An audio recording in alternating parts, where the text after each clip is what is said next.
Hello po, good morning everyone. So ngayon po ay February 9, 2026. So kahapon guys, sabi ko sa inyo, di ba, tayaan niyo po yung update ko noong Petsa 7. Dahil kahapon po ay wala talaga ako guys tulog. So wala kasi ako guys tulog nung gabi, kaya hindi ko kayang magsumada kinabukasan. So ngayon po guys, medyo okay na. Pero grabe guys, ang lakas ng ulan po dito, grabe. Mula pa po kahapon, walang tigil ang kakaulan. So dito po meron tayong 55, so ibig sabihin po marami po yan, So 55 nation po yan.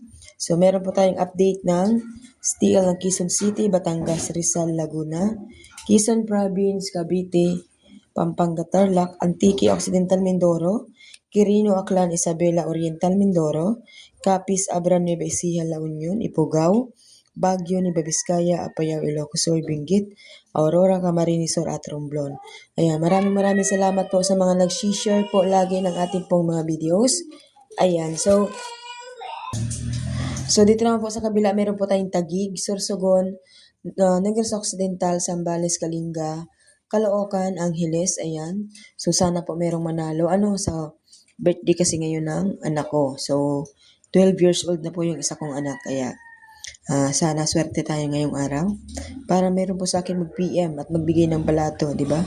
Ayan, so natutuwa ako guys kapag meron po talaga, syempre kahit sino matutuwa dahil merong nakakaalala sa iyo at meron pong nagbibigay ng blessings. So nagpapasalamat po ako doon. So kagabi meron po nag-PM sa akin, nanalo daw po siya doon sa pattern na ginawa ko, no?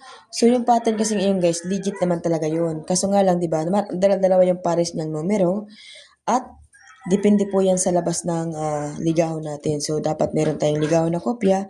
Tingnan nyo yung mga pasunod, di ba? So doon tayo titingin kung ano yung susunod na pwedeng palabasin. So siguro, natimingan po niya guys na tama yung pinili niya, kaya nanalo siya gamit yung pattern natin. So, try nyo po, isubukan nyo rin po na gamitin yung pattern dahil yun po ay ginagamit ko palagi sa kayong mga sumada sa bawat numero. So, yun lang naman guys ang ginagamit natin pagsusumada dito po sa ating STL ng 55, araw-araw po yun. So, kapag kayo po ay nag-aral ng pattern number 1 hanggang pattern number 7, so makukuha nyo po ang ating pong mga technique. So baka mas magaling na kayo kaysa sa akin, di ba?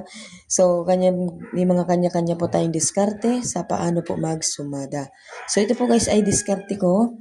So baka yung iba ay syempre wala namang problema gayahin yung diskarte. Ang importante ay may sarili siyang page na pwede niya rin pong lagyan ng kanyang mga sumada. Hindi yung kukunin niya yung videos ko or di kaya screenshot niya po itong papel ko tapos forward niya sa mga GC niya, di ba? So, ganun yung ginagawa ng iba. Okay? Maraming salamat po sa mga nag-share. Good luck everyone. Have a nice day.